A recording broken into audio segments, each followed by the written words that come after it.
the Hoosier Triplets, a trio of Indiana authors road tripping through the romance genre and sharing what we love and learn.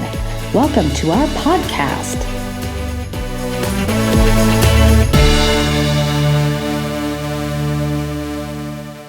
Now what are we talking about? Marketing. Or like self-marketing. Self-promotion. I don't even know what to talk about with that. That I hate doing it. Well, Dr. Phil here has some ideas on it. When it comes to self-promoting, it feels a lot like selling to me, and I'm uncomfortable. And it's not so much. It feels like a hard sell. Well, I don't want to This is again where I may be too soft-hearted, but a lot of times I have bought things before because I was too nice to say no, and I don't want to put anyone in that situation. Maybe we'd sell more if we did. But I feel like people come, at an author signing, people come and I kind of give them the brief rundown. And then if they want more information, I'm happy to talk to them about it. But I don't want to be like, and which one do you want to purchase today? Well, and I think the thing with sales is you can't make it seem like you're selling something. Mm-hmm. So I don't know I just haven't found that knack to do the self promo, because when I'm at an event, I like to chat books. So to me, it's not really that I'm selling my books. It's just I'm talking books with other readers. Because regardless if they buy from me or not, if you come to my table and you look like you're not going to run away if I open my mouth, we're going to have a conversation. I'll probably tell you a little bit about my books, ask you if you have any questions, and then want to know what you like to read.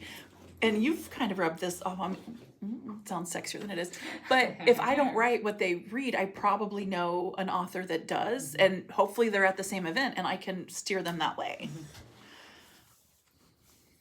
Your thoughts? Okay, let me tell you the truth, ladies. Let me pull up my chair. Number one, you don't make someone buy something. They have their own free will. They will buy it. If they find out or later on they feel that they shouldn't have bought it, then they look at it as they learned from that. You gave them a learning experience. Number two, it's a lie that we should not talk great about ourselves or we should not push our product. It's a lie. We were taught to be nice girls. Nice girls don't prop themselves up. Nice girls don't go, hey, look, my boobs are awesome. You should like them too. We were taught that we should stand back and wait for the patriarchy to say, oh, look at you. You're amazing. Come here. Nuh-uh. We make our own music now. So I think it all starts with number one, you have to love who you are. I'm not saying but you have to love your author self. We can make her whoever we want her to be, but we have to love her. We have to love her enough that we then take the next step, which is sharing that with other people, because we are so fantastic. So when people come to your table, they come to the table by own free will. Unless you have tied them to that space in front of your table, or they can leave. Literally grabbed them by the arm and taken them from another author's table. But yeah, other people have done. But we were taught that it was wrong for us to pro ourselves. But that was a great rule in the 60s. Mm-hmm. They also wore girdles in the 60s, and there were no tampons in the 60s. Wasn't there still Coke and pop though, actual cocaine? In the 60s? And was that further than the 60s? That was probably more in the 40s and 50s. Yeah, okay. But I mean, that was then, but this is now. If I firmly believe that if you don't believe in yourself and you don't push for yourself to be at the front of the bus, nobody else is. Nobody's going to get out of your way. I'm not getting out of your way, that's for sure. Mm-hmm. And it's not wrong. It's not wrong to love who you are. We put so much time, effort, money, our blood, sweat, and tears into our product. We should be proud of it, and we should tell you about it, because it's awesome. And see, that's where this literally came out of my mouth this past year when I was at a small bookstore, and the owner bought my first book, which was my first book. Should it have been published? That's we could discuss that, but everybody has a first book. Yes. So it was my first, and she bought it, and I literally said, we were talking about something, and I said, well, I don't want you to be disappointed. What author says that about their own book? I was just I went home and I'm like, well, you're such a dumbass. But I mean, if she'd already made the purchase, it She doesn't really had matter. already made the purchase, but it was just like, I can't believe I said that about my own book. Well, and and here's the thing: who cares if she was disappointed? Maybe she has terrible taste in books. You know, maybe she does. You know, we can't account for that, and I see so many people that don't love themselves. They want to, they're trying, but they don't know how to put all the negative to rest. Sure, we all can be better. We all cannot be as mean when we wake up. We all cannot, wish that we hadn't done this to that. But we are who we are. And right now, the greatest thing we can do for ourselves is forgive our past. It's in the past. We're never going to make grandma understand why she hurt us so badly by calling us fat when we were 8 years old. Grandma's not here. She's not going to apologize. So just let it go. Get rid of it because you feel lighter. And then you have this space inside of you where you can love yourself a little more because look, I let that go. Letting go feels great. It's like taking that first breath of clean air. I've been reading a book by the author Heather Hillenbrand, who's a life coach, and she makes so many good points just about the joy of letting things go and forgiving others because that's something we are in charge of us. We can forgive others, and then we have that power because look, we forgave this little thing. That's our power. We can forgive more. We forgive more. Put it away. Move on, because you got to love yourself, because nobody else's love is really going to stick with you forever. That and too, I mean, both of you, really great friends.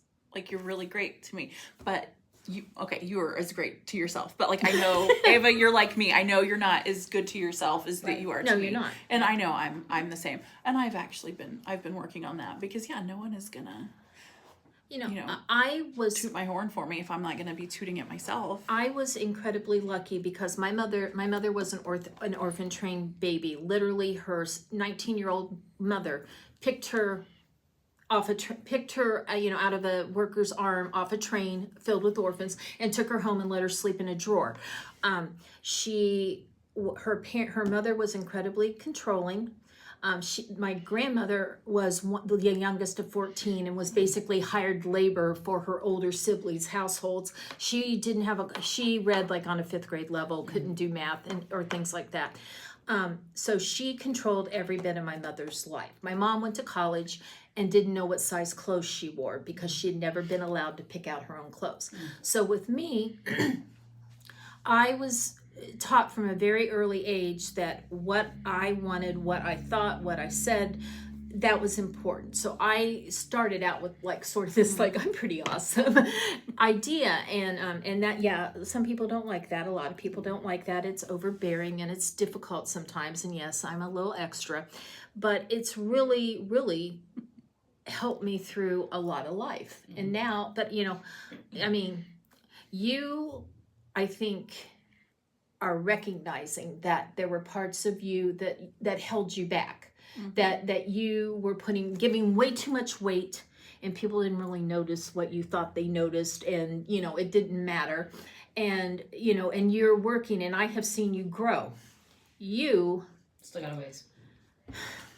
Ava, I wish I had a magic wand and I could pat you with it and say, everything the evil stepmother told you was a lie. And you are worthy. You are brilliant. You are creative. You are smart. You're gonna make. And I make you cry too easily. Didn't you cry last time? But I wish because it's the traumatic and horrible things she did to you are still with you, and I see those scars, and I wish they would heal, or we could go blow up her house, whichever came easier. Allegedly. So, but no, yeah. So self-promotion for me, obviously, is very hard. Absolutely. So I try and do the soft sell, where it's like, hopefully they'll like me enough that they'll want to buy my book. What? Yeah. this morning, I made breakfast and we were eating it, and my son was like, "Oh, breakfast is the most important meal of the day," and I'm like, "Actually, that's a lie by big companies because they wanted to sell us their cereals." So I think I can be a little bit of a paranoid conspiracy theorist when I say so much of marketing is lies, and I have such a hatred for lying. But a love for legal thinking, and I can also say, well, it's not so much lying, it's the interpretation of the information. So anxiety can talk myself in circles. It would have been, I should have just stuck with law. It could have been great. But so for me, it's like finding the fine line of marketing where I am telling the truth as it is interpreted by me to my audience without feeling like I'm being pushy or telling lies.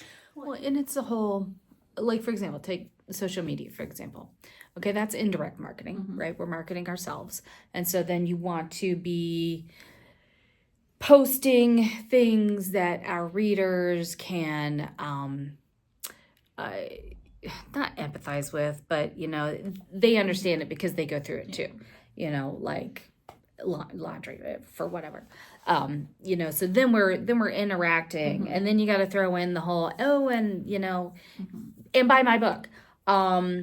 But for me, it's like, I don't have anything new to do. Even with our newsletters, I'm like, I really got nothing to talk about. Like, I don't have anything new to promote. So then it's like, what do I talk about? I talk about the books that I've already published, that I've talked about in ad nauseum, or do I talk about the books that I might be writing? Like, it's just that, like, I don't have that sell to talk about. I can talk about what's going on in my life all I want, and hopefully they can relate, and we can. It's just awkward. It just feels awkward. Well, and newsletters, I don't like getting newsletters. I don't like sending newsletters. I don't like I like snail mail. Like I was born in the wrong generation. I would have been the author, mailing out the flyers. If it's not a bill, it's great. But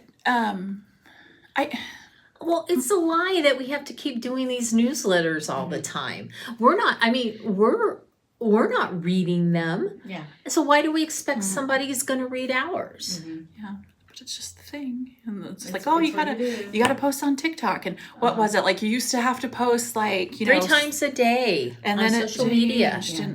That was also, and if you don't have, take pictures of what you're eating. Who came up with that idea? I don't know. I mean, who came up with that idea, and why did we? Unless you're Stanley Tucci and you're making awesome looking food. Well, and I don't like posting a lot of. If I post on social media, it's gonna be like a graphic or a meme or a GIF, because I am if you post a picture, I'm gonna zoom in. I'm gonna zoom in and look at all the stuff in the background, because I don't care what you wanted to see. I'm a little nosy.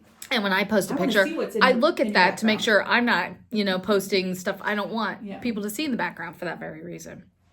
And there's something I think maybe because of our age and when we grew up, but there's just something about being in a visual medium like TikTok that just doesn't feel authentic to me. That everything is documented for the new generations. Now, for my high school graduation, my parents bought me a camcorder. It had the small tapes. Ooh. So that whole summer, when my friends and I were going out, we usually took the camcorder and we recorded the stupid shit we did. Mm-hmm. So I would have absolutely posted everything on TikTok as a teen, and gotten myself in a lot of trouble. But my wildness, no, I stole a traffic cone, and I was like, oh my God, I'm so scandalous. We duct taped one of my friends to a tree, but she wanted to see what it would be like. I don't know why, but she got duct taped to a tree. It didn't work out well. It's really stupid stuff that teenage brain thinks of, but all I have videotapes of that. And I'm so glad it's just for me and not on the internet, being cut and made into other things and stitched and made into the latest meme. Oh God. Hello, Crone. I feel so sorry for the people that are so wrapped up in their social media presence, and they now live their lives to get affirmation from total strangers. Because I think what eventually happens is the audience keeps requiring more of you, and you have to keep giving more and more of yourself. Well, then you have to start doing riskier things or more stupid things, or and it's just like, yes, you're making money off of the sponsorships and things, but that is going to dry up because there's always someone shinier, prettier, smarter, cuter right behind you. And it's just like, then what are we going to do with you? Well, and wasn't it when the 13 hours that TikTok was banned, and there were so many TikTokers who were like fessing up to how fake they had been, and then by the next morning, forget I said anything because we're back, and I'm like, Well, Logan Paul joined the WWE, and and one of the reasons, yes, he is athletic. It's in his family. He and his brother are both athletes. I didn't think his brother would turn out to be a good boxer. I was wrong. Sorry. But they wanted him in the WWE. One of the great attractors was all of his followers, and it's a different generation. It's young, because they always want those younger boys. That's who wrestling wants. And in a year, the fan base has fallen out of love with him, and it's not the hate like with one of the wrestlers, Dominic Mysterio, who is a heel and who we hate because he's a jerk and a bad guy, right? And that's like his thing, and that and his character is to be hated. Logan Paul is booed because he's a part-timer. He's not he's not sacrificing and things that wrestling fans expect from the performers. And and last night he even at one point like has this look on his face, kind of like, what do you mean, dude? And and it's like he doesn't get it because he's so used to the everyone cheering for him, and it's starting to wane. And what's he gonna do? Yeah. I don't think most, especially the younger generation, realize that when you put yourself out there and you become a public figure, how much you're actually sacrificing. Like, I'm sure everyone would love to have the type of wealth that Taylor Swift has, but there also comes a lot of risks and the lack of privacy, and then your circle becomes so small, and it's going to have to stay small because and then you assume that circle aren't just a bunch of yes men and then Blake uses you. Yeah. And now you're involved in a lawsuit. You're going to get us pulled into it. Sorry. But also, too, I worry for these people. Anyone, it takes no thought to press like or the heart or the thumb. Or it takes no thought. These people don't actually care about you. Well, and they're not thinking about the future, because see how many people have gotten canceled for tweets that were made, 15 years ago, 5 years ago. And which were perfectly acceptable then. But not so much people now. can really, you can change. Like, I have always thought that I'm a very open-minded person, but I can think of some like misconceived notions that I have had, in the past. Then when I learned that was wrong, or maybe closed-minded, or what I thought wasn't actually like what I thought it was, I was willing to adapt and change. And luckily that was all before I could put an opinion online, It's to me, it's troubling. It's upsetting. I worry because I think it's so tied up. And then, when they tell us as authors, oh, you got to be on TikTok, you got to be doing this, you got to be doing that. You know what? I'm like, no, I'm not doing it. But now it comes out that, the book talkers that were making all of the money, it wasn't like, oh, they just found the book. Like, they make it sound like, they were paid thousands of dollars. And now, authors are actually working that into their marketing budget to pay all this money for, and that's good. That's fine if you've got it. But it's in that thing where, as much as I hate lying, to me, that just seems like so much of a lie. Well, and how many, book talk books have you read, and it's like a big fat wah wah. They were not nearly as good as the anticipation was. Yeah, I tried to give it the benefit of the doubt, like the first couple of times, where, because like everything's open to interpretation. Like, I know I have a scene in like the very first book I wrote, like a side character gets like kidnapped and like thrown in a trunk, and I make a point to like point out that she's only wearing like soiled underwear. In my mind, it's because like I really didn't like her and I wanted her to shit her pants. But like most people didn't take it that way. They took it a completely different way.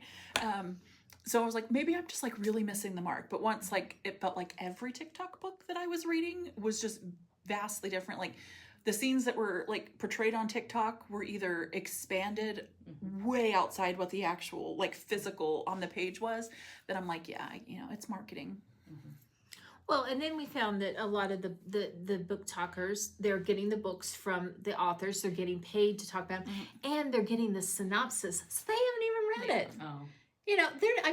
At least read the book. You're getting thousands of dollars to talk about it, or high hundreds. Read the book. Well, and that goes too. Is it just the numbers? Because you would think at a certain point you would stop, because I kind of fell off of, I'm on TikTok, but I fell off of the book talk part to look at like goats and donkeys and stuff. No surprise. But it's that, we're always told like you have to keep like your readers' trust. So if, as a reviewer, if you are continually putting out stuff, but then maybe that's not the right case, or that with the algorithms and things are different. Maybe the TikTokers are sheep, and they don't know good from bad. They don't know authentic from fake. They don't want to know. They want someone to tell them they're reading something good. And it's good. And I think just readers in general, not when TikTok aside, there's a lot of readers that they're what they want and what their expectations and what their level of acceptability is in a book is not necessarily mine. So I've read books that I'm like, oh my gosh, it's horrible. And I go to reviews and I'm like, everybody else loved it. I sent you 2 of the books in a series that's TikTok famous. And I've started book 1 a few different times, but since we talked about it a little bit, I'm just having a hard time getting in there. Has a huge plot hole. And then book 2, I found I had a lot of problem with book 2, especially number 1 being that you don't get like the key to the trauma pain until like halfway through the book, and then it's just kind of mentioned and shoved under the rug, and it's not well written. I don't mind the serial killer lovers concept. I thought that was kind of fun. That's cool, but I have real problems with it. And an author that also edits was like, best book I've read all year. I'm like, really? Did you not catch? Did you not? What I said? Yeah. But see, is that just how like every reader reads different? I know that's why you want me to read the book. I'm trying. Well, no, I think we. Well, but even so, there is a series that I am rereading because it's my comfort read at the moment.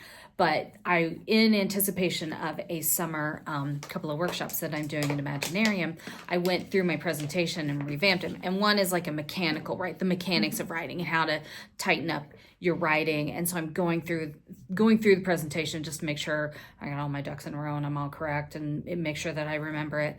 And then I went back to read one of those books and I'm just like, the author's doing everything my presentation says not to do. But I think that comes into play is sometimes when your story is so cohesive, you can break all of the rules and it is completely smooth. Yeah, like I just fell in love with this book and I'm like, I don't know the word. I can't, but I think there are readers that just want to read. They want some sex, they want a little interest, but they don't want to go. They're surface level readers. They don't want the big angst. They don't want the big buildup or the world building. They don't want all those things that we were told. Are very important. No, they just want boy, girl, fuck. I do find it harder these days to find those books that pull me in, and it's like as the characters are falling in love, like I'm getting like the stomach flippy like butterfly feeling, so I'm falling in love with them. So then like you're just like so invested that it's hard to put down. But I don't know if that's like me getting older or it's like as an author it's harder for me to find books that I enjoy reading anyway, because if I don't necessarily like something, I'll just like I kind of start rewriting it in my head, and I think that's sort of well, I have a theory in my head that some of it is too, as the authors write in a series, they get tired. They get tired of it. They get tired of those characters. A lot of times, no one thought they were going to have to write 8 books in the series. I think we both basically think 3 or 4. Sorry, I got distracted. There was That's all like a stain on my shirt, and I'm like, what? And then I forgot that there was a camera. So I think this was sci-fi. I don't even think this was romance, but it was like I've seen ads for it on Facebook, and I finally screenshotted and said, yeah, the ad has finally pulled me in. I'm gonna go look it up, and it was like book 25 of a series. I was like, first of all, no way. I am not starting at the first one. I'm not going to start at the 25th one. And who writes 25 books in a series? I feel like the long series are only sustainable and like a really good way is if it's one of those where it is not the same. You know, it's like it like you're just expanding the world. But that's a fine line too, because you cannot spend half of, you know, book 24 setting up book 25, because then I feel like I'm being sold, like marketed to, and I get mad. I sort of disagree with you, because I think there are a lot of them now that are expanding so much, and they're expanding in the exact same story, and that's why readers take comfort. They know X here, it's the old Harlequin beats. At 42%, we're going to have this. At this, well, I have that one. Paranormal author that I read, and literally at 49% they have a sex scene, and then at 89% is the big unmasking. We're gonna go to war, we're gonna fight the killer, the killer's gonna be chasing us. And then at 92 everything's all good, and then at 94% we get the foreshadowing for the next book. But I got to tell you, I take some comfort in reading these books, because I know, okay, first of all, the bad thing's going to happen in the very beginning. And then we're going to have the body. And then we're going to go check in with friends and family. And then, and I sort of take comfort from that too. But I think we also have the dumbing down, or the surface, where people like the comfort. It's when the issue that I have is when it's like, okay, we're going to spend a couple chapters introducing a whole bunch of characters who do not necessarily mean anything to this particular book, but so I'm like, okay, so the rest of the series is going to be, their story. I get it. You didn't have to, take up that much of my time. It's when the issue that I have is when it's like, okay, we're going to spend a couple chapters introducing a whole bunch of characters who do not necessarily mean anything to this particular book, but, so I'm like, okay, so the rest of the series is going to be, their story. I get it. You didn't have to, take up that much of my time. My comfort reread series has been Ruby Dixon's like the Rizdiverse. So it's kind of like the offshoot of the Ice Planet Barbarians, because like you kind of know. Riz is in like R-I-Z-Z Riz? No, R-I-S. Okay. I think I'm saying that right. I don't know. Because like, and it's a comfort thing. Like, it might be, sometimes it might be a human female, sometimes it's going to be an alien, except for like one of the books, it's always just going to be like a man and a woman. There's like a menage one. But it like, you know what to expect, because it's like very like, and then you get the chance to read through like the 20 some books without actually reading the same book twice, but you're, that they sort of are. Yeah. And they're quick and easy reads. They're not going to like emotionally sap me, because usually when I have time to read, I don't have the bandwidth for something that's really going to suck me in. Now I did start it was a workbook, and it was even like a low angst, and I'm just like, it was not hitting. It was just like, this is too just even keeled. I'm like, oh no, what's the crisis going to be, that they chose the wrong color wallpaper? Like, I don't know, So I couldn't get into it, because I'm like, I need a little bit more. I mean, I don't like shred my soul or anything like that, but I do need a little bit more than. I went through a really big dark romance phase for a while, until I read some stuff where I was like, oh, okay. So then I just switched to like true crime podcasts and like murder documentaries. To fall asleep to? Yes. That's relaxing to me. It always freaks my husband out. Well, I'm convinced I hate the Fae, so I just, They're hard to get into. I just, that's not my thing. And this series that I just finished, they introduced the Fae, and they're evil. Okay, wait. They have the Fae, and they weren't evil. They turned out not to be evil. But we also have the elves. Now, I thought the elves were typically part of the Fae, but in this world they were not. But I was just like, forward, okay, forward, who dies? Okay, Because I think sometimes it could be like fays and like the whole, like, you do it as like, we're all like humans, but then you have like, fairies, which are fae, but also different. And then, you have like your elves and your wood sprites and your, I know you hate this, but I write fairies. Well, and so that's where, that's like its own genre of fantasy that I have dabbled my toe in reading before, but I just haven't really, as much as I love like Lord of the Rings and stuff, I just haven't delved into. And at this point, I'm kind of a little nervous to do so because I don't think I understand, even as a reader, I understand the rules of that world. And I know that they're not necessarily the same for everybody, but they're, like vampires, there's some things that should be fairly consistent. I say that, I'm thinking about like, I do have fairies are a little bit in Noricane, but I have a whole offshoot that has fairies. And like one time, my heroine, her weapon of choice is just like a pan of oatmeal because that's all she's got. And my fairies cannot do oatmeal. It's poison to them. Well, I think that's more like maybe a political, not a political statement, but a social statement for you or something. What is the series? And it takes place in Cincinnati, and the tomatoes. Kim Harrison's. Yeah. The Hollows. Okay, and they have fairies, right? Mm-hmm. But they're like little. Because Jinx is a pixie. Oh, a pixie. Yeah. But pixies. See, yeah. Or like what, Tinkerbell? Like yeah. But I think of pixies as being in the fairy family.